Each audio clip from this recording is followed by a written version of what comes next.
4 minit. Kena isi ruangan yang ni. So cuba tengok yang ni berapa minit? Yang ni 4, yang ni berapa minit? 8. Okay, good. 8 minit. 8. So kita akan tag kat sini atau tuliskan jawapan dia 8.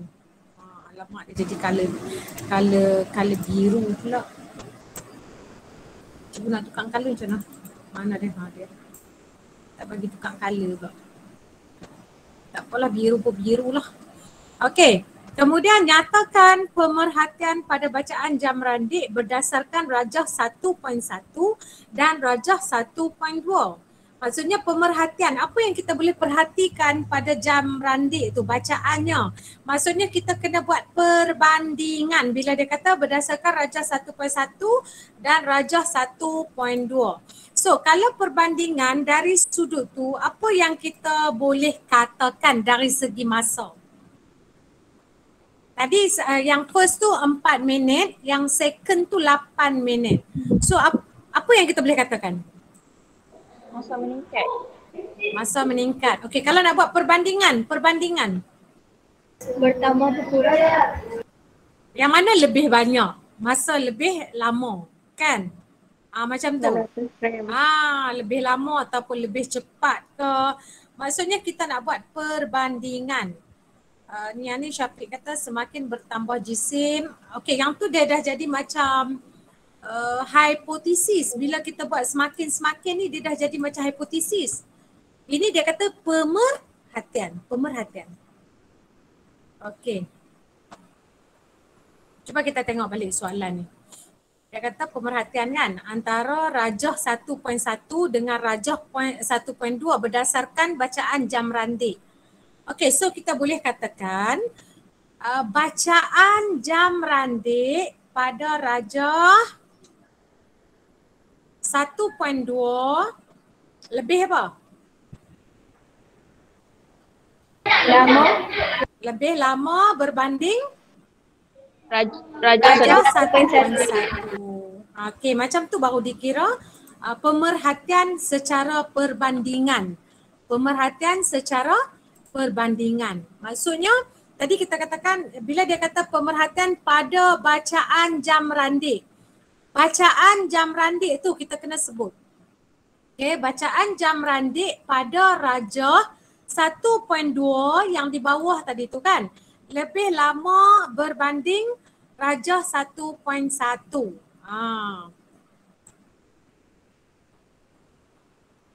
Kita nak tulis kat mana? Kat sini. Okay, tulis kat sini. Kita kecilkan sikit saiz dia.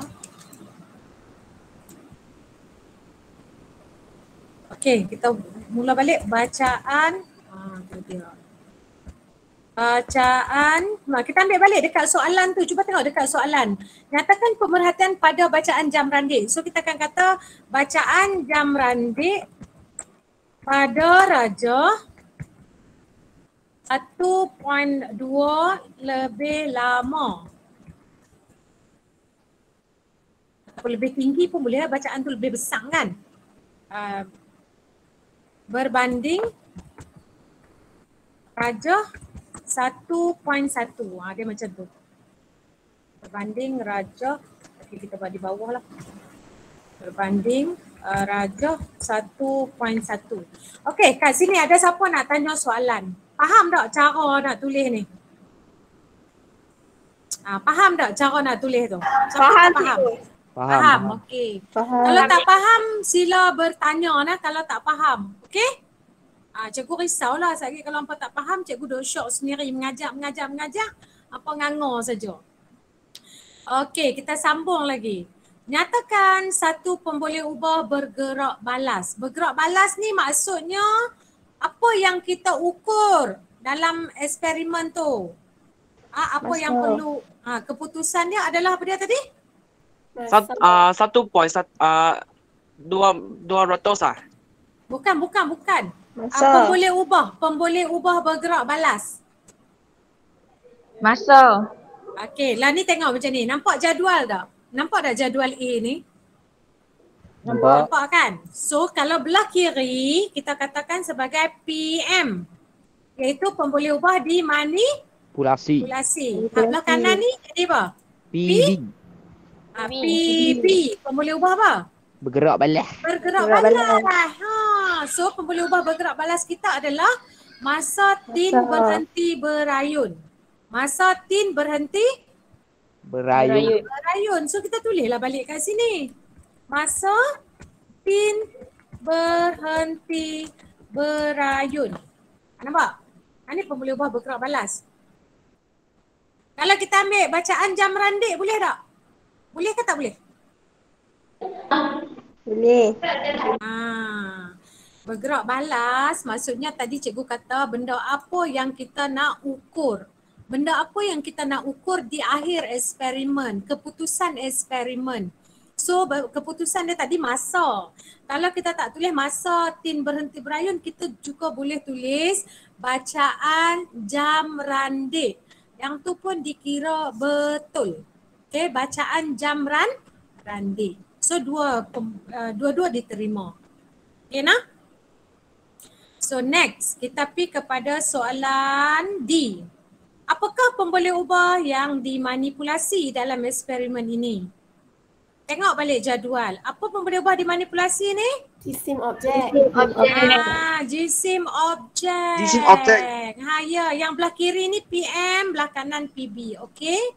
So ingat yang tu. So kita akan tulis kat sini jisim objek. Siap jawapan kita yang tu. Apakah pemboleh ubah yang dimalarkan dalam eksperimen ini? So yang ni kita cari dekat gambar rajah. Kita pergi balik dekat gambar rajah. Okey, apa yang mesti sama dekat dua-dua gambar rajah ni? Panjang tali. Panjang tali. Ya, very good. Panjang tali kena sama panjang. Lagi apa lagi yang mesti sama? Agak-agak. Apa dia? Saiz tin. Yes, jenis tin, saiz tin mesti sama. Okey? Yang tu mesti sama. So kita pilih satu sajalah jawapan. Tadi dah kata panjang tali, kita ambil lah panjang tali. Okey. Dapatlah markah satu kat sini. Ni satu. Okey, dapat nah? Ni senang saja. Okey, seterusnya kita nak pi soalan nombor 2. Okey, soalan nombor 2 ni tentang tenaga elektrik dari sel ringkas. Tajuk bab yang ke-6 nah. Bab yang ke-6 tajuk elektrokimia. Okey, kalau ada buku teks boleh tengok buku teks bab yang ke-6 elektrokimia. Dalam tajuk tu ada elektrolisis apa semua kan? Okey, aplikasi dalam dalam industri dan sebagainya. So kita tengok balik. Okey, soalan ni Rajah 2.1 dan Rajah 2.2 menunjukkan susunan radas eksperimen untuk mengkaji penghasilan tenaga elektrik dari sel ringkas. Okey, ni sel ringkas. Okey. So dalam ni ada V ni voltmeter lah, semua orang tahu voltmeter. Okey. Apa beza? Lagi tengok balik gambar rajah tu, apa beza voltmeter yang belah kiri dengan belah kanan? Lepas tu abang balik ke cikgu. Okey, tengok voltmeter. Apa beza dia kiri dengan kanan? Terpesong. Yang mana terpesong? Yang satu. 2.1. Jarum voltmeter terpesong. Kan? Okey, so kita tengok. Kalau rajah 2.1 dia gunakan elektrod magnesium dengan sebelah sini dengan kuprum. Tengok betul-betul gambar rajah ni. Kalau rajah 2.2 dia gunakan elektrod kuprum dengan kuprum. So kalau kuprum dengan kuprum, bacaan voltmeter dia kosong. Kalau magnesium dengan kuprum, bacaan voltmeter dia adalah ni sebab dia ada jarum ammeter ni terpesong atau bergerak ke atas tu, maksudnya adalah nilai kat situ. Okey. So ini adalah larutan natrium klorida. Dua-dua ni adalah larutan natrium klorida sebagai elektrolit. Okey, larutan air garam ni. Ni air garam. Faham tak? Kalau sebut natrium klorida, kalau dalam periksa SPM kalau dia tulis natrium klorida itu adalah garam. Garam nah. Kalau natrium hidroksida itu adalah alkali. Jangan tertukar. Natrium klorida garam. Natrium hidroksida alkali. Okey. Jadi kita tengok. Ni sebagai elektrolit lah larutan ni. Kemudian dia ada negatif, ada positif. Okey, negatif tu katot. Okey, negatif katot. Yang positif tu anode. Anode tu positif, katot tu negatif. Okey, kena ingat yang tu. Okey, jadi kita tengok soalan. Dia kata apa pula soalan? Dia bagi jadual. Bagi jadual macam biasa. Kalau belah kiri apa dia tadi? Belah kiri? Manipulasi. PM. Ya, PM. Belah kanan? Manipulasi. PB. Bergerak balas. Bergerak balas. Okey. So PM kita ni dia kata pasangan logam. So kena ada parameter kat depan ni dia jadi jenis pasangan logam. Jenis pasangan logam. Jenis pasangan logam. Kalau yang ni tak apalah keadaan jarum voltmeter terpesong dengan tidak terpesong ni. Okey. Soalan A. Nyatakan satu pemerhatian daripada eksperimen di atas. Bila dia kata nyatakan satu pemerhatian, bermakna pelajar boleh pilih. Nak ambil rajah 2.1 boleh, nak ambil rajah 2.2 pun boleh. Faham tak? Sebab sebab apa? Nak ambil dua-dua. Oh, ganas ni ambil dua-dua. Banding dua-dua. Ambil dua-dua. Dia macam tamak lah sikit kan. Dapat markah banyak kan? Markah satu je. Tak ada bonus lah kalau tulis dua-dua pun. Okey. Dia kata nyatakan satu pemerhatian. So kita pilihlah satu. Nak ambil jarum yang terpesong pun boleh. Ambil jarum tak terpesong pun boleh juga. So ikut kita lah nak ambil yang mana. Okey. So kita tengok. Bila kita katakan pemerhatian, okey. Jarum voltmeter terpesong pada rajah 2.1. Sebut macam tu. Boleh tak macam tu? Jarum voltmeter. Ya. Okey, boleh. Terpesong. Apabila pasangan logam magnesium dan kuprum terendam dalam. Tu kira panjang tu noh. Ya. Okey. Tapi cikgu nak bagi ringkas-ringkas saja. Cikgu tak mau bagi panjang-panjang. Boleh macam ni? Sebab apa cikgu tak mau bagi ayat panjang? Sebab hampa suka hafal. Sebab tu cikgu tak mau bagi ayat panjang. Cikgu nak bagi ayat yang ringkas, padat, tepat tapi dapat markah yang maksimum. Okey? Sebab cara cikgu nak memudahkan pelajar untuk dapat markah. Cikgu tak mau buat ayat panjang tapi memanglah markah sama je, satu markah. Tapi ayat terlalu panjang. Cikgu tak nak menyusahkan pelajar. Okey? Tapi tak apa kalau macam kawan kita kata tadi, jarum voltmeter terpesong apabila pasangan logam, magnesium dan kuprum pun boleh juga. Tak ada masalah, jawapan tu pun betul. Okey? Boleh tak? Faham tak? Faham cikgu. Jawapan panjang ke pendek ke, kalau janji dapat satu markah. Faham cikgu. Ramai faham, alhamdulillah. Okey. Jadi ikutlah pilihan pelajar lah. Okey, ikut pilihan anak-anak pelajar. Kalau rasa tak apa hati nak tulis pendek, tulislah panjang. Tak apa. Okey. Selagi jawapan tu betul lah. Jangan buat panjang saja tapi tak ada isi, tak ada point. Okey. Okey, seterusnya soalan B. Apakah inference yang boleh dibuat daripada pesongan jarum voltmeter? Maksudnya jarum voltmeter tu terpesong disebabkan apa? Apa sebab dia? Jadi jawapan dia Magnesium dan kuprum boleh menghasilkan arus Magnesium elektrik. dan kuprum. Sebab ada arus? Arus elektrik.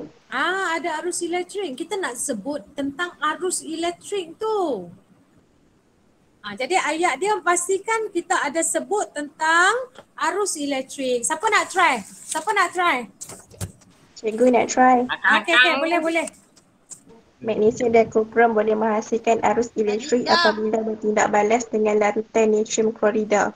Oh, bagus. Padat, lengkap. Okey. Okey, ada lagi.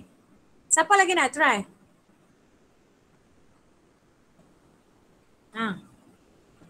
Siapa lagi nak try? Boleh cuba lagi. Tadi kawan kita bagi ayat lengkap betul.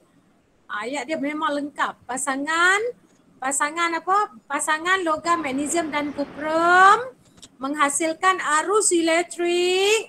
Menghasilkan arus elektrik apabila apa tadi? Bertindak balas dengan larutan natrium Bertindak klorida. balas. Dia bertindak balas ke ni larutan natrium Tindak klorida balas. ni. Dia sebagai elektrolit Dia sebagai elektrolit. Tindak balas.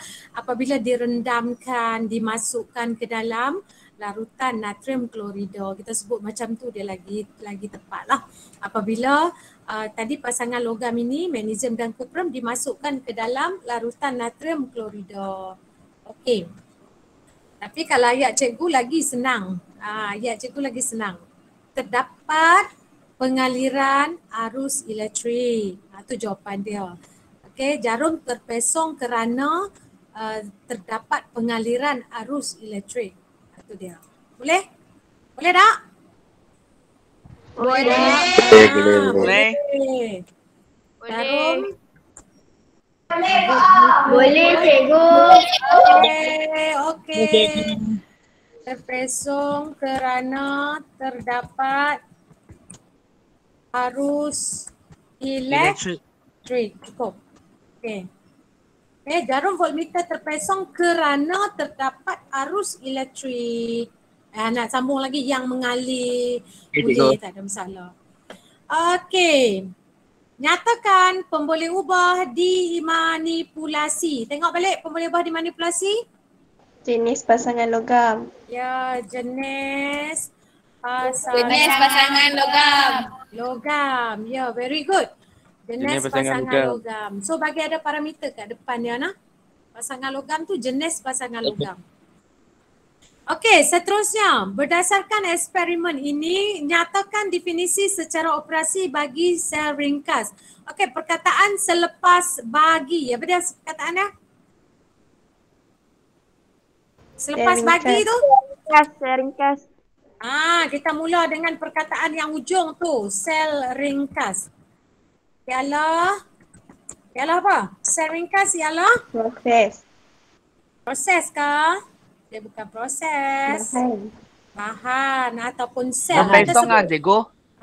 Kita nak sebut pesongan jarum tu kena ada dekat ujung dia lagi nah. Boleh?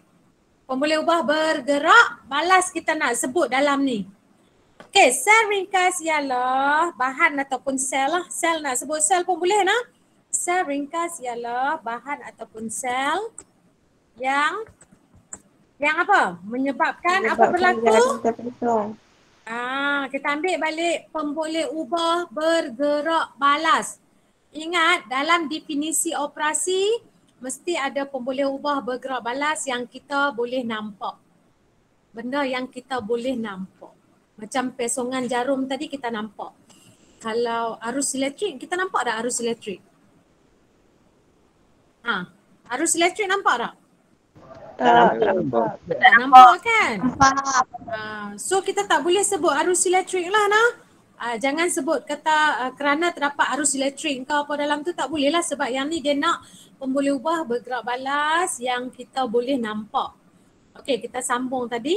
Sel ringkas ialah bahan yang menyebabkan jarum ammeter pula dah. Jarum apa? Voltmeter terpesong. Lepas tu kena ada perkataan apa lagi? Cikgu ajak minggu lepas.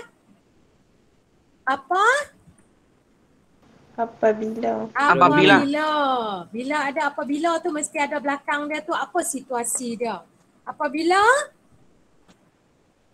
direndam dalam larutan. Apa yang direndam? Menerima arus elektrik. Dah. Arus elektrik tak mau sebut dalam ni. Arus elektrik kita tak mau sebut. Sel ringkas ialah bahan yang menyebabkan jarum voltmeter terpesong apabila benar tu? Apa yang direndam? Apa yang direndam? Pasangan logam ah. Pasangan logam. Pasangan logam. Pasangan logam tu sama ke tak sama? Tak sama, Ibu. Tak sama. kita sebut sebagai berbeza, okey? Apabila pasangan logam berbeza dimasukkan ke dalam apa? Larutan natrium klorida. Yang ni larutan natrium klorida. Panjang tapi satu markah saja. Dia memang cara menulis lagu tu. Ke dalam larutan. Ni cikgu kena tulis double atas tu kat bawah. Klorida. Natrium klorida. Klorida. Tak buat, cikgu tulis bawah. Aci lah noh. Aci tak? Aci lah. Okey, ulang lagi sekali. Cuba baca tengok. Baca sendiri, baca kuat-kuat. Secara ringkas. Secara ringkas ialah bahaya menyebabkan jarum buat meter terpesong apabila pasangan logam berbeza dimasukkan ke dalam larutan natrium klorida. Yes, very good. Yang pertama dia kena ada perkataan di depan secara ringkas. Kemudian parameter dia ialah bahan ataupun sel pun boleh. Kemudian jarum voltmeter terpesong ni adalah pemboleh ubah bergerak panas. Kemudian apabila kena ada situasi. Situasi dia pasangan logam berbeza dimasukkan ke dalam larutan natrium klorida. Ni situasi dia. Okey, dapat yang tu. Seterusnya E. Okey, cadangkan bagaimana kamu boleh menghasilkan tenaga elektrik dengan menggunakan sumber semula jadi. Biasa boleh guna apa? Kalau nak dapatkan arus elektrik guna apa? Ubi. Limau. Kentang. Tulis satu sudahlah nak. Kentang, cikgu. Okey, tulis satu saja cukup. Okey, cikgu suka guna limau. Okey, buah limau. Okey, buah limau digunakan sebagai apa? Elektrik. Elektrolit. Buah limau digunakan sebagai elektrolit. Okey, yang tu dia. Boleh tak? Lagi kita nak masuk soalan nombor 3 pula. Boleh, cikgu. Yang ni bahagian A nah. Boleh, bahagian cikgu. Soalan macam ni dia senang je. Nanti kalau masuk, tengok perhati betul-betul gambar rajah ni. Lepas tu tengok dekat atas ni untuk mengkaji penghasilan tenaga elektrik dari sel ringkas. Dia dah sebut kat sini. Penghasilan tenaga elektrik. So jangan tinggal benda-benda penting macam ni. Jangan tinggal. Kemudian observe betul-betul gambar kiri dengan kanan. Cari apa beza dia. Apa beza, apa yang persamaan. Sebab kita boleh cari pemboleh ubah dekat gambar rajah ni. Kemudian bila diberi jadual ni, kita tahu dah PM dengan PB. Mesti ada PM dengan PB kat situ. Kalau diberi jadual. Okey, kita akan masuk kepada soalan nombor 3. Biasa tengok dah gambar rajah ni? Biasa tengok dah? Biasa. Okey, dia masih lagi tajuk elektrokimia nah. Jadi cuba baca dulu arahan dia. Okey, rajah 3 menunjukkan susunan radar sebagai proses penyaduran kunci besi. Okey, penyaduran kunci besi secara elektrolisis. Okey. Jadi kunci tu nak disadurkan dengan logam lain supaya dia nampak lagi cantik ataupun dia tidak berkarat. Nak jadikan dia lebih baiklah dia punya struktur permukaan dia tu. Okey. Cantik macam cikgu. Allah, sweetnya. Okey, so dia guna logam P. Nampak tak logam P ni? Nampak. Logam P ni bila dilakukan proses elektrolisis ni, logam P ni dia akan P dekat kunci besi. So lama-lama kunci besi ni dia jadi warna apa? Warna logam P lah. Faham tak? Boleh? Faham, cikgu. Dia jadi macam tu. So lama-lama logam P ni jadi makin apa? Makin sikit ke makin banyak logam P ni? Dia terhakis. Dia jadi tinggal sikit. Dia tinggal sikit sebab P dekat kunci. So kunci ni makin tebal ke makin nipis kunci ni? Makin nipis. Tebal. Tebal. Kunci makin tebal. Logam P makin nipis. Okey? So dalam ni dia gunakan elektrolit larutan kuprum 2 sulfat. Okey? So yang cikgu nak habang dekat sini, tengok dia guna larutan kuprum 2 sulfat. So apa nama kat sini? Kuprum. Kuprum kan? Ya. Maka logam P ni nama dia mesti ambil nama ni juga. Kuprum juga. Faham tak? Kuprum. Ya. Okey, so yang kalau yang ni adalah sel kering yang kat atas ni sel kering atau bateri kan. Ada dia buat simbol panjang pendek macam ni lah. So yang panjang ni dia adalah anode. Yang pendek ni dia adalah cathode. Itu semua orang tahu. Kalau panjang anode, kalau pendek tu cathode. Ya, pendek pun cathode kan. Ingat macam tu. Ingat macam tu boleh. Kalau dia naik datang apa pula dah. Okey, so kita tengok kat sini. Tengok soalan pula. Okey, soalan nak kata apa? Berdasarkan rajah 3, nyatakan anode. Anode tu apa dia? Cathode tu apa dia? So kita tengok kat sini. Mana anode? Kiri ke kanan anode? Kiri. Tengok balik. Anode kiri. Anode. Mana anode? Kiri. Kiri. Kalau cathode? Ekor kanan. So anode yang ni lah. Apa nama dia ni? Kuprum. Okey, kita bubuh logam P boleh? Nak bubuh kuprum pun boleh. Faham tak? Cikgu. Kita nak tulis logam P. Okey, katalah anode tu kita tak mau habang lagi nama dia. Kita tak mau habang lagi. Kita main teka-teki lagi. So kita pun tulis logam P. Okey. So anode tu logam P. Cathode ni? Cathode nama dia mana? Kunci. Kunci apa? Kunci besi. Kunci besi. Macam tu. Dapat tak? Kunci. Dapat tak? Ya, okey. Anode tu yang belah kiri tu yang positif, nama dia logam P. Ya. Kanan tu nama dia kunci besi. Kod lah tak tahu. Dia dah tulis dah tu kunci besi. Okey. Lepas tu B, namakan logam P. Kuprum. Pasal apa nama dia kuprum? Kita ambil kat mana? Sebab larutan. Larutan ni. Larutan kuprum 2 sulfat. So nama logam dia adalah logam kuprum juga. Okey. Jangan tulis logam kuprum 2 sulfat. Apa tulis larutan logam kuprum 2 sulfat salah. Itu larutan. Kuprum 2 sulfat adalah larutan. Kalau logam kuprum sahaja. Apa ingat dah nama-nama logam? Ingat. Apa dia nama logam yang apa ingat? Apa ingat? Makan. Ali Zainal Vera. Apa dia tu Syahidah? Rumus. Okey, rumus dia. Okey, bagi nama yang sebenar. Magnesium. Aluminium, zinc. Itulah.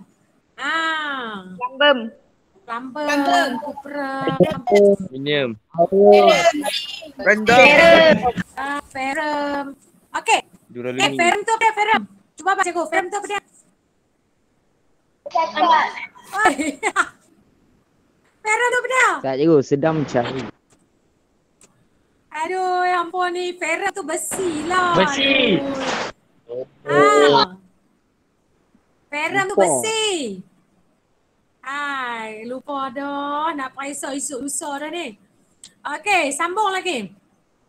Apakah yang boleh diperhatikan kepada logam P selepas eksperimen dijalankan? Terangkan. Okey, 2 markah. Tengok nah, dia 2 markah. Mula-mula kita cerita apa yang kita boleh perhati kepada logam P. Cuba tengok apa jadi kat logam P. Dia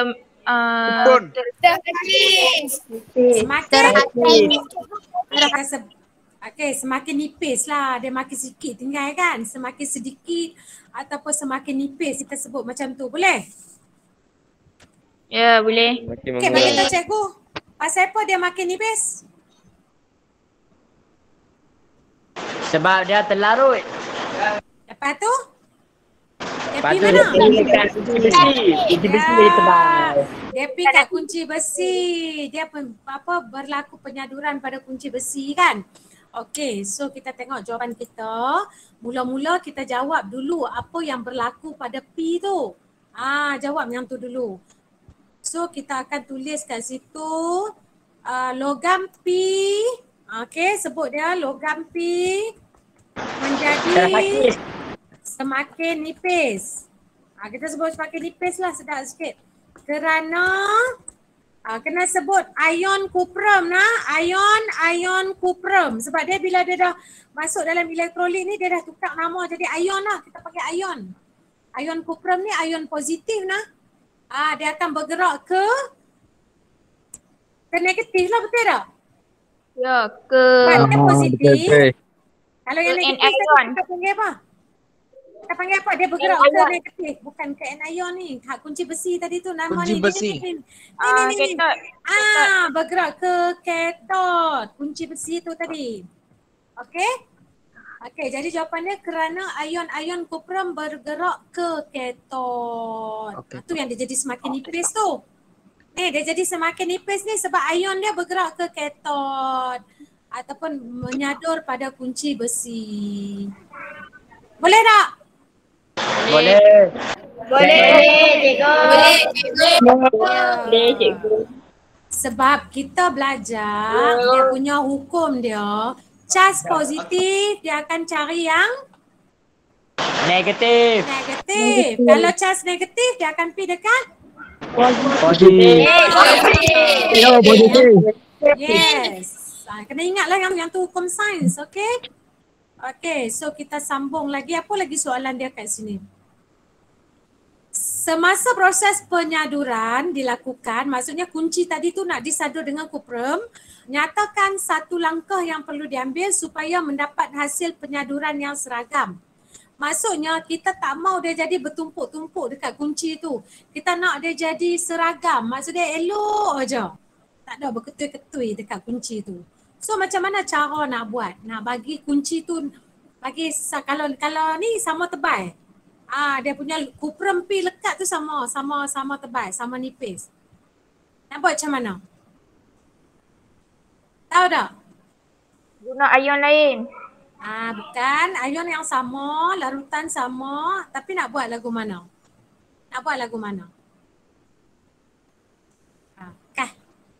tambah ion satu lagi. Ion pun tak payah tambah dah. Kita nak buat apa dekat kunci tu? Cuba cerita cikgu nak kunci tu nak buat apa? Nak bagi benda tu lekat elok keliling dia. Atas, bawah, kiri, kanan. Nak buat Mengubah. kunci tu nak buat lagu mana? Nak jadikan dia jadi lagu mana?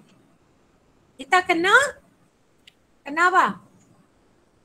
Wah. Pusingkan. Putarkan, pusingkan kunci atau bagi dia bergerak supaya bila ion kuprum P tu dia boleh bergerak, jadi lekat banyak tempat lah, serata lah kan. Dan satu lagi kita rendahkan nilai arus elektrik tu. Arus tu kena bagi kecil lah, gunakan arus yang kecil. Supaya dia pi tu slow. Dia tak boleh pi kelang kabut, laju-laju sangat. Kalau dia pi laju-laju, apa yang pi tu? Ion kuprum tadilah. Kalau ion kuprum ni ion kuprum ni nak pi laju dekat kunci, dia jadi lekat, dia jadi setumpuk-setumpuk. Faham tak? Dia jadi berketui-ketui kan? Kalau dia pi slow, dan lah kunci ni nak lekat sikit bagi rata. Boleh tak? Boleh. Jadi sebenarnya tadi ada dua cara cikgu Habak. Yang pertama kita boleh putarkan kunci besi tu tadi semasa elektrolisis. Yang kedua kita gunakan arus yang Sederhana. Arus yang kecil, ya. Dia lekat elok nah.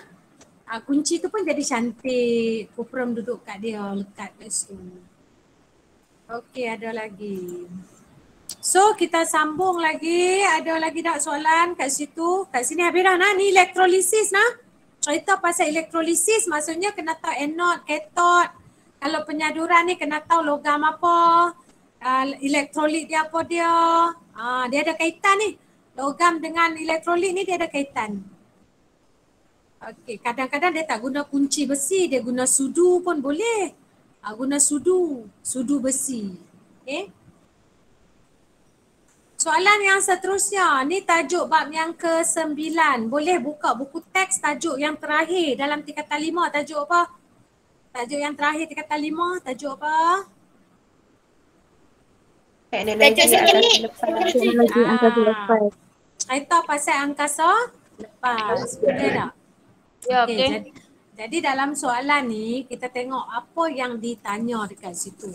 Okey, jadual 1 menunjukkan orbit satelit yang berada di sekeliling bumi dan ketinggian orbit.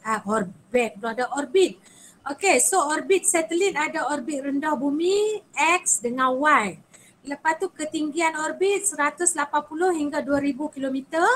2000 hingga 35,780 km dan satu lagi ni lebih daripada 35,780 km. So soalan A, nyatakan jenis satelit orbit bagi X dan Y. Okey. Kemudian B, hubung kaitkan halaju satelit dengan ketinggian orbit dari permukaan bumi. Soalan C, berikan satu contoh lain orbit satelit. Okey, yang ni cikgu nak bagi bahan rujukan ataupun daripada buku teks kita. Cikgu tak pasti ni muka surat berapa tapi bab yang ke-9 lah nah. Okey, kalau kita tengok dekat sini, satelit merupakan objek yang mengorbit planet atau bintang. Jadi contohnya bulan lah, bulan ni adalah satelit semula. Jadi yang mengorbit bumi lah. Semua orang tahu bulan dia mengelilingi bumi kan. Okey, bumi pula mengelilingi apa? Bumi mengelilingi apa? Matahari. Ya. Matahari. Bumi mengelilingi matahari. Okey, so sekarang kita tengok ada beberapa jenis orbit kat sini. Ada 5 jenis. Nampak tak? Ada 5 jenis mengikut ketinggian orbit. Yang tadi tu dia bagi orbit rendah bumi kan. Orbit rendah bumi 180 hingga 2000 km daripada permukaan bumi lah. Kemudian kita ada orbit sederhana bumi. Cikgu Nampak nak tak? tanya, Ya. macam planet Pluto tu kan, dia tak ada dalam orbit kan? Planet Pluto, ya. Lepas tu? Maknanya dia tak ada dalam orbit dia bukan menghilang, dia kira macam melayang kat angkasa tu kan. Kalau dia tak ada dalam orbit tu. Ya, orbit ni maksudnya dia bergerak mengikut orbit tu lah. Kalau orbit ni adalah satu laluan dia. Laluan pergerakan dia ikut yang tu. Secara semula jadi kalau yang planet-planet lah. Kalau yang satelit memang kita dah tetapkan lah dia punya pergerakan tu nak ikut yang mana. Kalau Pluto tak ada orbit tu pergerakan dia macam mana pula? Ada bergerak ikut arah apa? Yang tu kita kena kaji lah lepas ni. Kena tengok balik dekat Google. Try Google tengok Alif nah. Sebab cikgu yang tu cikgu tak mendalami lagi. Okey Alif, nanti kita Google nah. Boleh tak? Boleh Google okay. Kita Google. Okey. So kita tengok balik tadi. Jenis orbit satelit ada 5. Orbit rendah bumi, orbit sederhana bumi. Iaitu 2000 hingga 35,780 km. Orbit tinggi bumi, maksudnya dia lebih daripada 35,780 km. Yang ni lagi tinggi daripada had 2 ni lah. Kemudian ada lagi orbit geosegera. Okey, ketinggian orbit 35,786 km. Maksudnya lagi tinggi daripada orbit tinggi ni. Orbit geopegun, ketinggian orbit 35,786 km dan sata orbit pada sata khatulistiwa. Dia adalah syarat-syarat dia kat sini. Okey, jadi kita akan guna yang 3 ni dululah. Orbit rendah bumi, orbit sederhana bumi, orbit tinggi bumi. Yang ni kita akan catatkan dalam jawapan kita tadi nah. Okey, kita tengok balik mana soalan kita. Okey. Kalau 2000 tadi orbit apa? Orbit sederhana bumi. Orbit sederhana bumi. Kalau lebih daripada 35,000 tadi dia abang apa? Orbit geotermal. Tinggi. Orbit tinggi bumi. Kita ambil hak tu. Hak lebih tu 35,000. Yang ni kita ambil yang ni. Lebih daripada 35,780 kilometer. Okey. Kemudian kita tengok lagi soalannya, hubung kaitkan hal laju satelit dengan ketinggian orbit dari permukaan bumi. Yang ni pun ada dalam buku teks. Ada sini. Okey, kalau tengok kat buku teks ada yang ni kan. Baca yang bawah ni nah. Semakin tinggi orbit satelit, semakin rendah hal laju satelit. Okey, yang tu. Hubungan dia. Semakin tinggi orbit satelit, semakin rendah hal laju satelit. Dapat tak? Boleh? Semakin tinggi. Yang ni memang ada dalam buku teks nah. Tengok balik dalam buku teks. Lagi tinggi, lagi rendah hal laju dia. Okay, so kita nak tulis yang tu lah. Kita akan ambil balik hal laju satelit dengan ketinggian orbit kan. So kita akan sebut ketinggian orbit dulu. Semakin tinggi Ketinggian orbit. Semakin tinggi orbit. Orbit apa tadi? Satelit kan? Orbit satelit. Lepas tu semakin apa? Semakin rendah hal laju satelit. Ya, semakin rendah hal laju satelit. Tu dia punya kaitan. Kaitan dia. Nanti kalau lah pula paisau apa-apa. Hampa kena tahu lah lagi tinggi lagi rendah hal laju dia nah. Okey, soalan C. Berikan satu contoh lain orbit satelit. Tadi dah ada 3 kat atas ni kan? Orbit rendah, sederhana, tinggi. So dia kata berikan satu contoh lain. So tadi ada 5. Kita ambil lagi salah satu lah. Orbit geopegun boleh, orbit geosegerak pun boleh juga. Cikgu, orbit rendah bumi boleh tak? Tak boleh lah sebab orbit rendah kita dah bagi dah dekat sini. Dekat sini dia dah bagi dah. Dekat dalam apa? Dekat dalam jadual dia dah bagi dah orbit rendah bumi. Lepas tu kita pula dah bagi dah orbit sederhana dengan orbit tinggi. So 3 ni kita tak boleh bagi dah. Jangan pakai dah nak. Faham tak? Tak boleh. Kalau kita bagi pun nanti tak ada markah. Rugilah. So kita bagi yang 2 lagi tu. Ambillah satu. Orbit apa tadi? Orbit geopegun ataupun orbit satu lagi tu orbit segerak ni. Orbit geosegerak pun boleh juga. Salah satulah ambil antara 2 ni. Okey. Seterusnya, namakan jenis orbit untuk satelit GPS. Apa jenis orbit untuk satelit GPS? Ada ke tak ada ke? Kita tengok dekat sini. Ini adalah GPS bahagian segmen angkasa. Dia ada 3 nah, segmen angkasa, segmen apa? Kawalan, lagi satu segmen apa? Untuk GPS. Pengguna. Pengguna. So yang ni angkasa punya lah nah. So GPS terdiri daripada suatu rangkaian satelit. Satelit GPS ni kita tengok mengorbit bumi pada ketinggian ni. Orbit satelit GPS lazimnya dikenali sebagai orbit separuh segerak bumi. Okey. Orbit separuh segerak bumi. Itu nama dia. Boleh? Ada dalam buku teks. Jom kita tulis jawapan dia. Orbit. Orbit apa sebut Ustaz kat cikgu? Separuh segerak bumi. Nama dia. Tu dia nama dia. Orbit separuh segerak bumi. Okey, soalan E, nyatakan satu kegunaan GPS. Buat apa GPS? Gunakan untuk tujuan navigasi dalam pelbagai transport. Untuk tujuan navigasi. Lagi? Ada lagi? Jawapan nak bagi kegunaan GPS? Ini kan GPS tujuan digunakan kententeraan. Okey, untuk tujuan navigasi dalam pelbagai jenis pengangkutan. Okey, darat, laut, udara, angkasa lepas. Contoh aplikasi navigasi, ni macam kita guna Google Maps dan Waze. Okey, jadi dia lebih kepada navigasi lah. Okey. Okey, boleh tak? Tujuan dia navigasi dalam pelbagai jenis pengangkutan. Okay.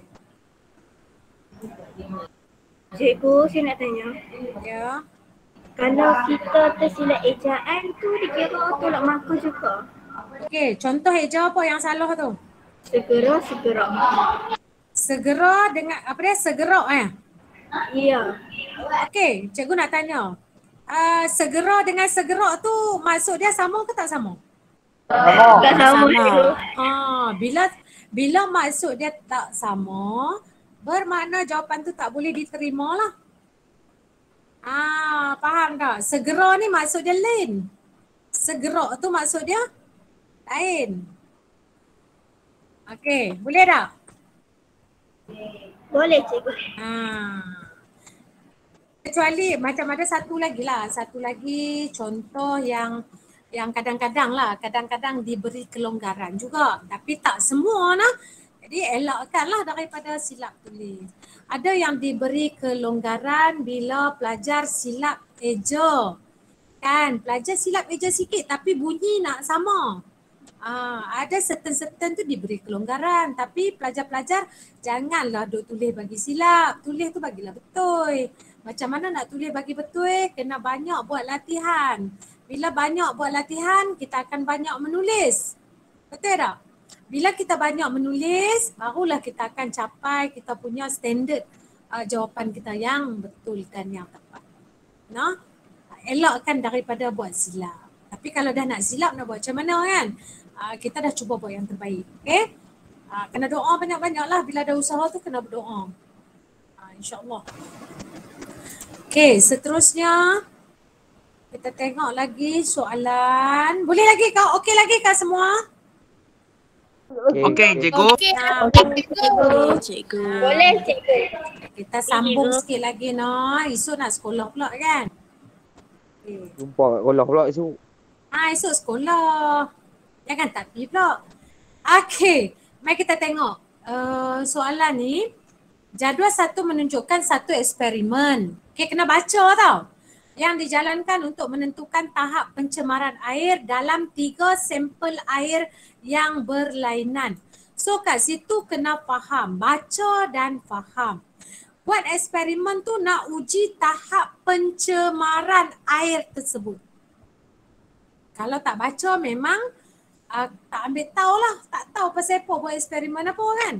So kena ambil tahu. Dia sebenarnya nak uji tahap pencemaran. Okey. 1 cm padu larutan metilena biru dimasukkan ke dalam setiap botol reagen. Kesemua botol reagen itu kemudiannya diletakkan di dalam almari yang gelap. Okey, almari gelap tu. Warna sampel air diperhatikan setiap 30 minit dan masa yang diambil untuk larutan metilena biru luntur dicatatkan. Okey, so kalau kita tengok kat sini, yang hujung ni selalunya adalah PB. Selalunya adalah PB. Betul tak? Betul, cikgu. Yang apa benda betul, yang tak cikgu sama? Yang tak sama kat sini, jangan ambil hak kiri.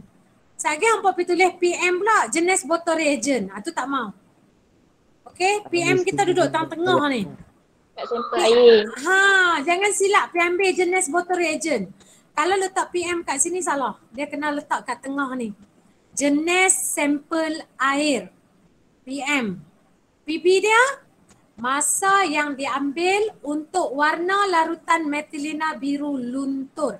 Itu adalah PB dia. Jelas tak? Jelas. Okey, lah ni kita observe lah. Okey, dah nampak gambar, dah nampak keputusan, kita pun nak observe. Air sungai, berapa minit masa untuk dia luntur? 50 minit. 50 minit. Okey, air suling. 80 minit. 80 minit. Air lengkang. 35 minit. Okey. Pada pendapat hampa, tiga-tiga air ni hak mana paling tercemar? Hak mana paling tercemar? Longkang. Air longkang. Semua orang tahu air longkang paling kotor, betul tak? Betul. Air longkang, air suling, air sungai. Mestilah air longkang yang banyak kuman, banyak mikroorganisma ni duduk tang ni. So masa yang diambil untuk luntur lagi cepat. Maksudnya dia banyak apa? Banyak apa tadi? Cikgu kata banyak? Mikroorganisma. Mikroorganisma kat dalam tu. Tu yang dia cepat luntur tu. Kalau air suling 80 minit, masa dia paling lama ni. Sebab mikroorganisma kat dalam ni tak sebanyak yang air longkang ni. Air longkang ni banyak sungguh. Air sungai ni dia tengah-tengah lah, dia standard lah 50 minit. Okey. So kita tengok. A, berdasarkan jadual 1. Jadual 1 ni jadual atas ni lah. Semua ni tiga-tiga ni jadual 1 lah nah. Nyatakan satu pemerhatian. Maksudnya bila dia kata satu pemerhatian, pilihlah satu. Ataupun boleh buat perbandingan. Okey, kita nak banding dari segi apa? 3 ayat longkang, ayat suling, ayat sungai. Nak banding dari segi apa? Keputusan dia lah. Apa keputusan dia tadi? Masa. Ya, kita nak sebut masa. Okey ni, masa yang diambil untuk warna larutan metilina biru luntur. Nak ambil yang mana? 30 minit. 35 minit kan? Kita tak mau sebut masa minit ni.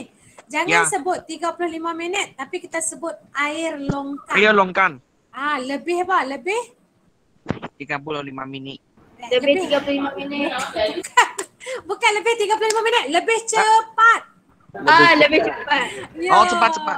Lebih cepat berbanding air sungai dan air suling. Macam itulah kita nak sebut. Kita akan sebut masa nah. Masa yang diambil untuk warna larutan metilina tadi tu luntur lebih cepat di dalam air apa? Air longkang kan? Berbanding. Air longkang. Yes. Kita tuliskan sini. Panjanglah sikit kat sini nah. Masa yang diambil. Nanti kalau tulis yang tu jangan buat YG nah. Buat penuh yang YANG. Baik. Masa yang diambil, tengok cikgu lupa dah. Masa yang diambil untuk warna larutan. Kalau lupa tengok balik atas. Warna larutan metilina biru.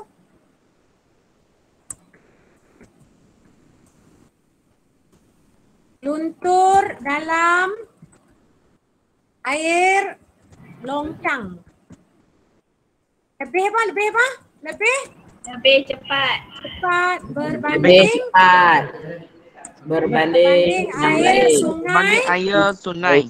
Dan air suling. Yes, very good. Very good. Semua bagus. Jadi kita buat perbandingan kat situ. Perbandingan kita habang dia lebih cepat lah kat sini. Air longkang lebih cepat turun warna dia. Larutan metilina biru luntur lebih cepat. Okey, so seterusnya dia akan tanya apa pula? Berikan satu inference bagi jawapan anda. D1A1. Pasal apa kita kata ayat longkang ni dia lagi cepat? Pasal apa tadi? Kerana? Mikroorganisma. Okey, kerana mikroorganisma? Kerana mikroorganisma apa? Kerana mengandungi? Banyak Mikroorganisma. Kena ada perkataan lebih nah. Kita buat perkataan lebih banyak. Mikroorganisma. Boleh macam tu. Sebab kita tak perlu dah nak sebut air longkang tu sebab tadi dah kita sebut air longkang tu kat atas. Masa yang diambil dalam air longkang ni lebih cepat. Pasal apa? Kerana mengandungi lebih banyak mikroorganisma. Okey, cukup kat situ. Ya. Kita kata lebih banyak mikroorganisma tu sebab setiap air tu dia ada mikroorganisma kan? Ya. Sebab tu kita kena buat lebih banyak.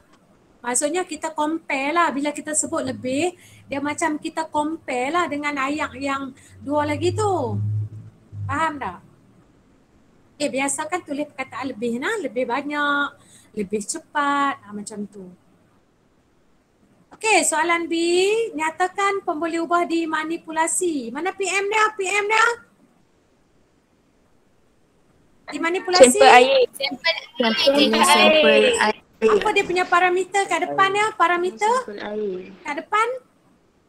Isi padu. Kalau isi padu dia kena sama, dimalarkan. Jenis sampel air. Okey? Yes. Jenis sampel air. Sampel air. Okey, so jenis sampel ni tak sama kan? Nyatakan satu hipotesis. Nak buat jika maka pun boleh. Nak buat ayat pernyataan pun boleh. Okey, nak ambil yang mana? Hipotesis, nak buat jika maka pun boleh. Okey, kalau buat jika maka, okey ambil pilih satu. Jika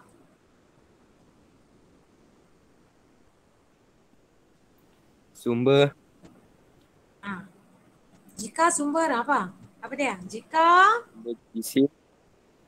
Jika apa? Kita pilih satu lah. Katalah tadi kita pilih air longkang kan?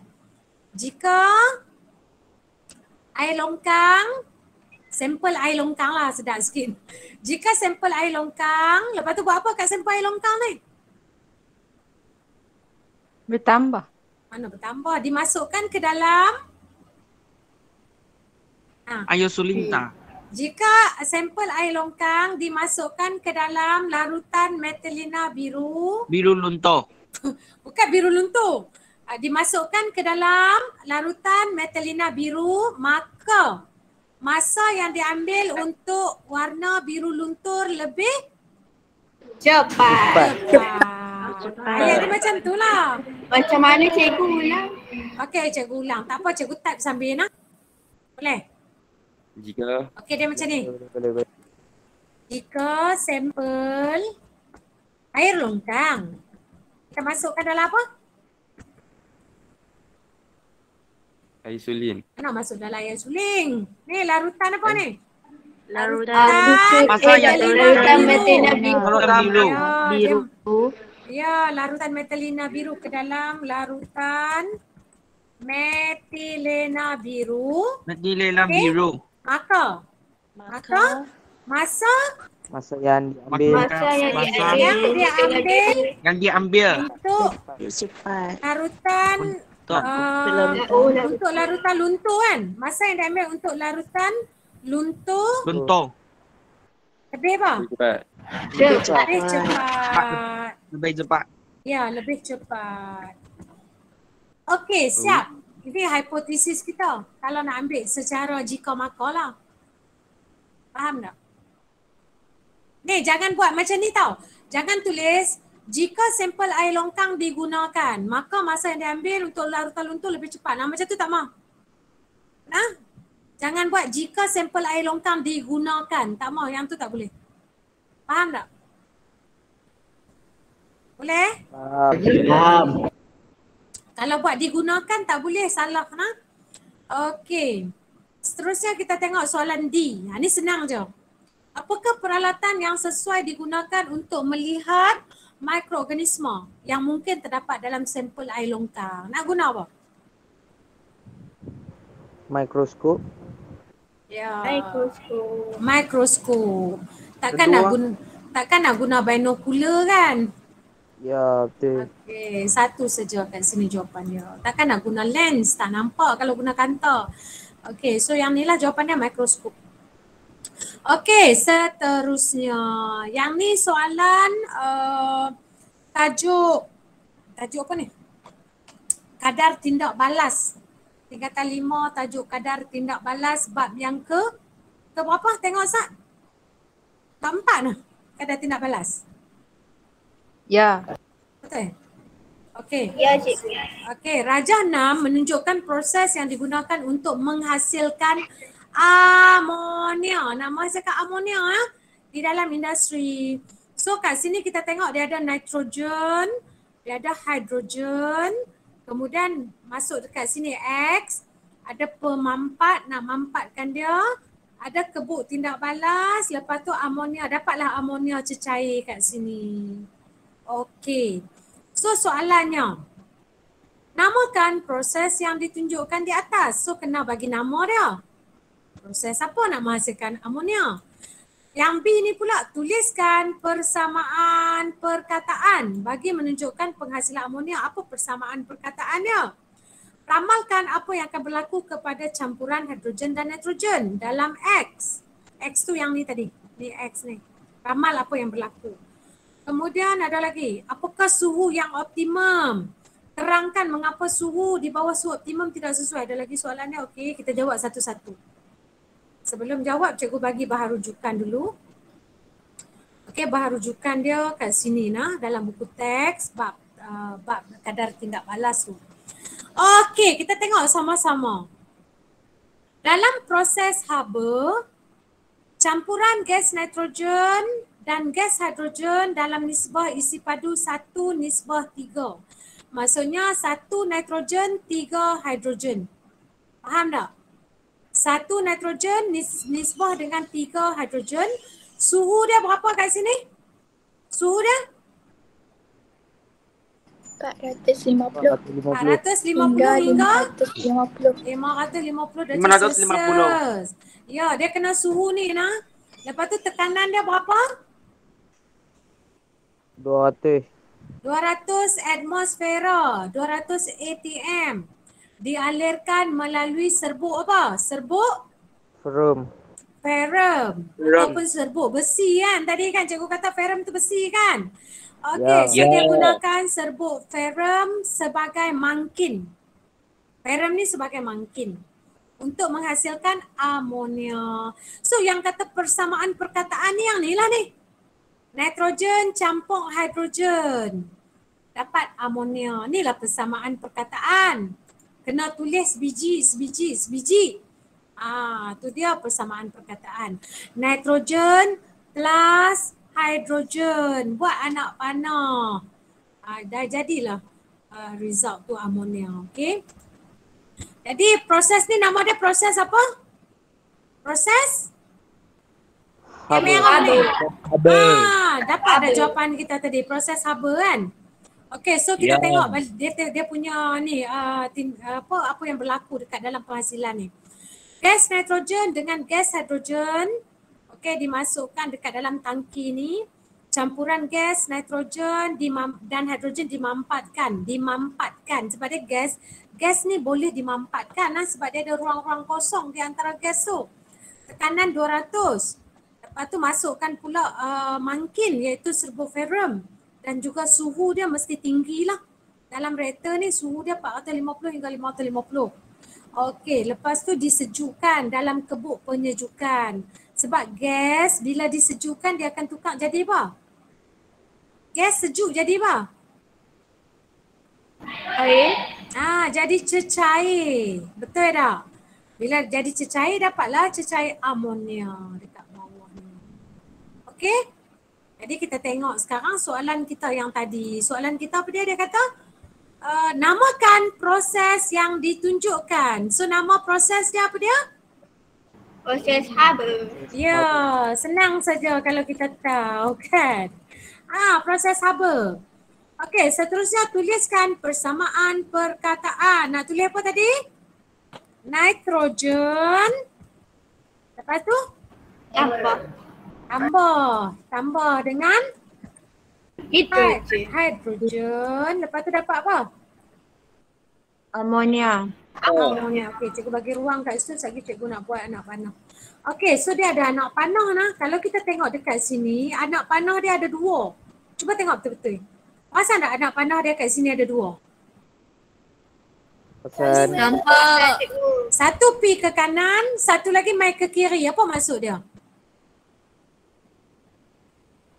Maksud dia proses ni adalah proses yang berbalik. Kita panggil berbalik. Maksudnya amonia tu boleh patah balik jadi nitrogen dengan hidrogen. Faham tak? Dia boleh patah balik. Jadi kita pun kena lukis anak panah ni, kena lukis 2 macam ni jugalah dekat jawapan kita. Okay, so nak lukis cikgu guna pensel. Okay, sorry lah kalau cikgu punya lukisan tak berapa. Allah, anak panah cikgu buat teruk kan? Okay. Dia jadi macam ni anak panah. Pi anak panah. Awak teruk sangat. Tak apalah, haci lah nah. Haci nah. Boleh. Okay, jadilah daripada tak ada. Apa lukis elok nah, jangan ikut cikgu. Okay, nitrogen campur hidrogen. Ada tindak balas macam ni berbalik, dapat amonia. Okay. Okey, soalan C. Ramalkan apa yang akan berlaku kepada campuran hidrogen dan nitrogen dalam X. Apa yang berlaku dekat dalam ni? Ramalkan apa yang berlaku dekat nitrogen dan hidrogen sebelum pi dekat pemampat ya. Tadi pemampat tu kita tengok tadi dia mampatkan kan. Sebelum masuk dekat situ dia akan dikeringkan dulu dan dirawat.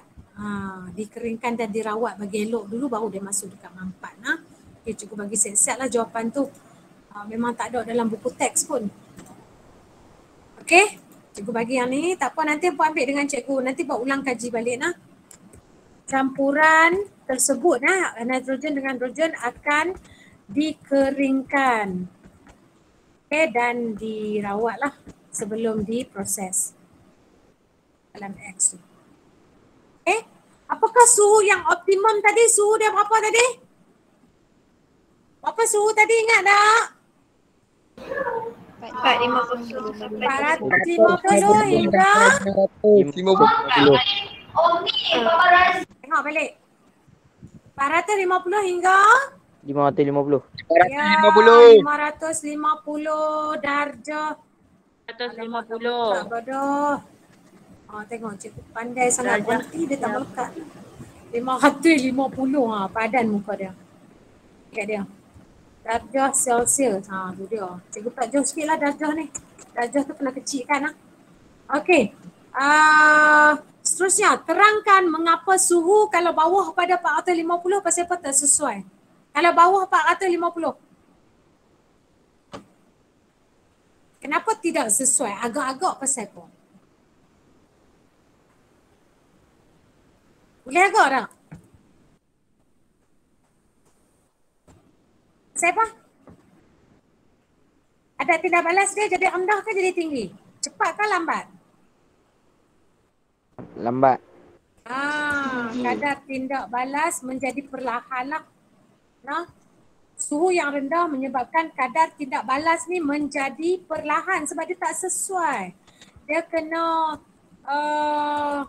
kena tinggi. Suhu 450 tu elok dah hingga 550. Kalau suhu rendah dia kadar tindak balas dia menjadi perlahan lah, slow lah. Dapat sikit lah hasil tu. Lambat. Campuran gas hidrogen dan nitrogen mesti dimampatkan sebelum tindak balas. Kat sini ni. Dia mampatkan dulu. Pasal apa dia kena mampatkan? Kena bagi penjelasan pasal apa. Untuk satu markah kan? Untuk mencapai tekanan yang lebih tinggi. Itu dia punya sebab dia.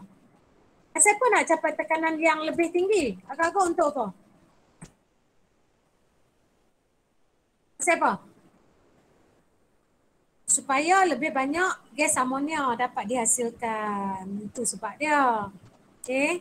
Nak dapatkan lebih banyak gas amonia. Jadi dia kena mampatkan lah. Okey. Takat ni okey lagi tak? Boleh lagi kah? Senyap biar-biar dah ni. Boleh cikgu. Boleh. Ada apa-apa ni tak? Tak ada apa kan? Okey, kita habis sikit lagi dah. Nak habis dah. Kita habis ni je. Kita habis sikit lagi. Dalam 6 minit lagi nak habis dah. Apakah fungsi pemangkin tadi? Untuk apa? Mangkin serbuk besi tadi. Serbuk ferrum tu untuk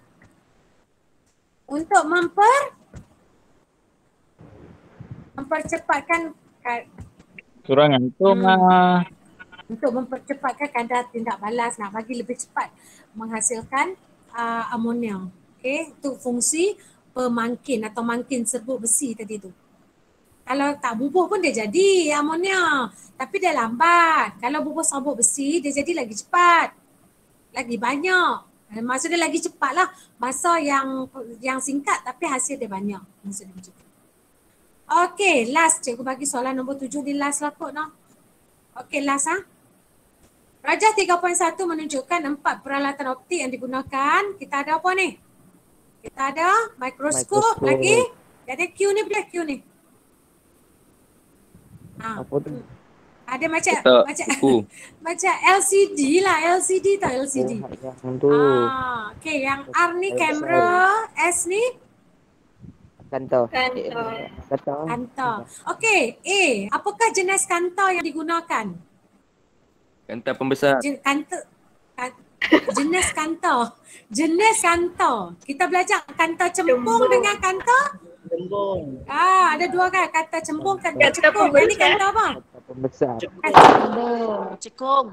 Kanta cembung. Okey, yang ni kanta cembung. Terangkan kepentingan peralatan optik Q. Q ni untuk apa? LCD ni guna untuk apa? Besarkan. Untuk membesarkan apa? Membesarkan lagi gambar. Membesarkan Betul. image Okey. lah kita sebut. Kita membesarkan image. Okey, image. Kita nak untuk membesarkan image. Okey, satu markah aja ni, satu markah aja. Okey, C. Camellia mempunyai dua jenis kanta iaitu kanta cembung dengan kanta cekung. Jadi cadangkan kepada Camellia kanta mana sesuai untuk membaca buku. Kanta cekung ke kanta cembung? Cembung. Okey, kita pilih dulu. Okey, kanta cembung. Kata cembung. Okey, bagi sebab kenapa? Kerana bagi dua cembung. markah kan? Kerana jika jarak fokus kanta kecil, image dia akan jadi lagi apa? Lagi besar. Image-nya Image dia akan jadi besar. akan Menjadi lebih besar. So kita boleh lah. Kan? So kita guna kanta cembung lah. Macam tu lebih kurang. Okey. Soalan seterusnya. Yang ni ya, soalan yang reka cipta nah masa periksa SPM. Hampa akan jumpa dua soalan reka cipta. Iaitu soalan nombor 9 dengan soalan nombor 10. Dan reka cipta ni dia ada 3 markah saja. Jadi lukis, label dan namakan. Kalau dia kata nama peralatan optik, kena bagilah nama apa, dapat 1 markah.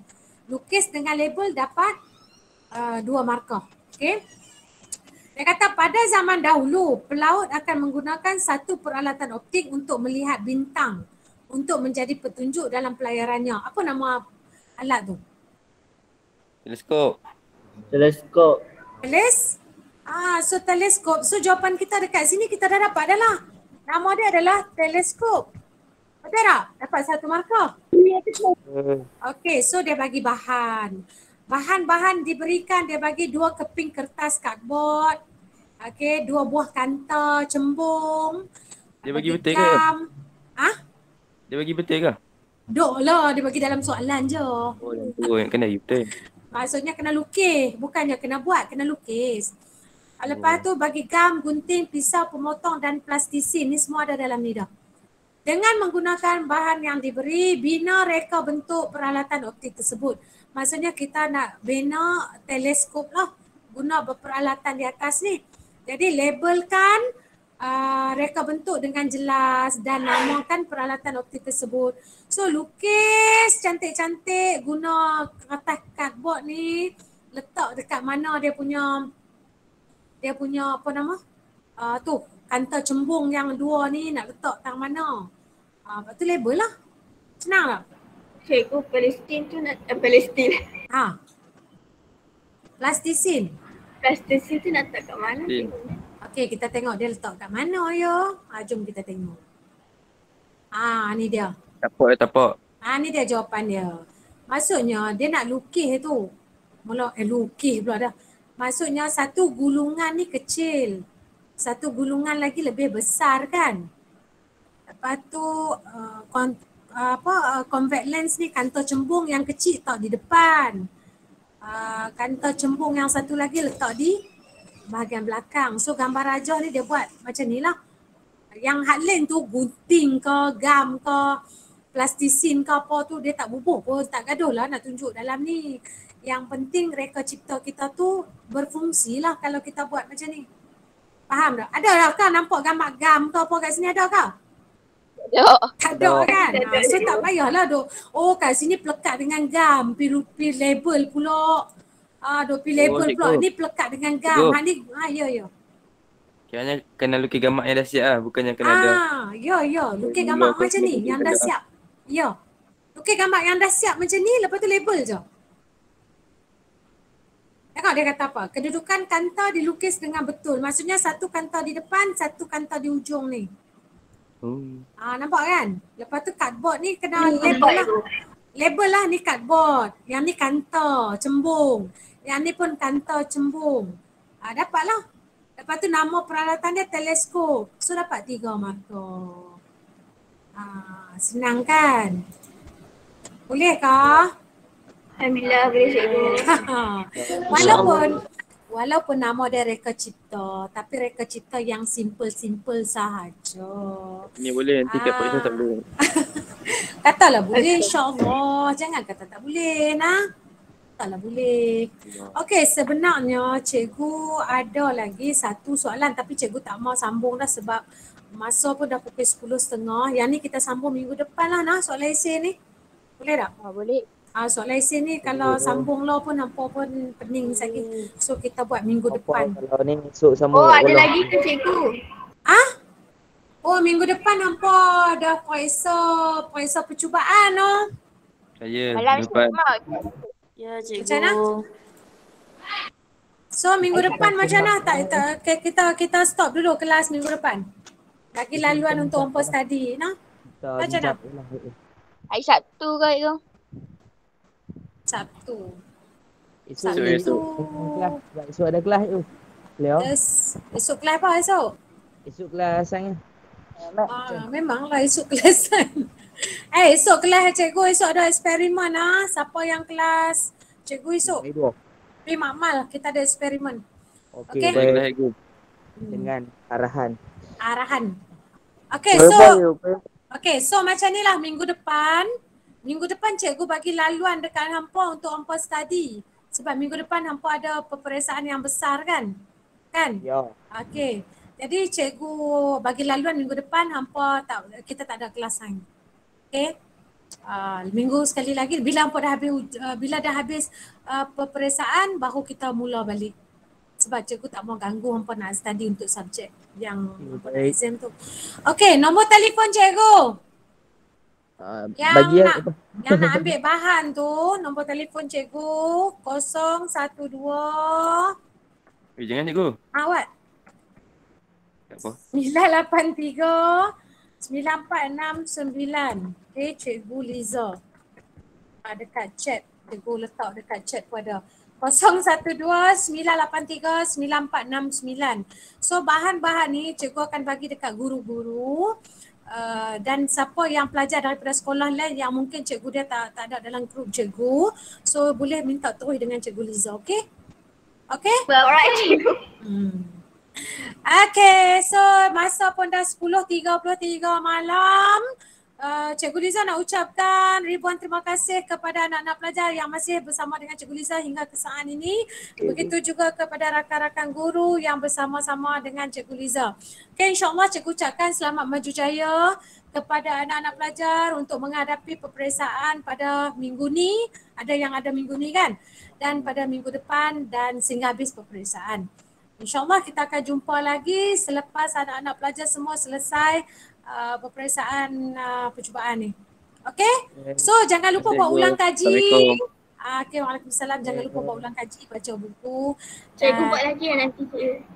InsyaAllah ada lagi nanti. Tapi lepas sampai habis periksa percubaan. Okey? Kelas no. Tak apa nanti kita talk line. Okey, terima kasih semua. Assalamualaikum. Jumpa lagi. Bye-bye. Terima kasih cikgu. Good night.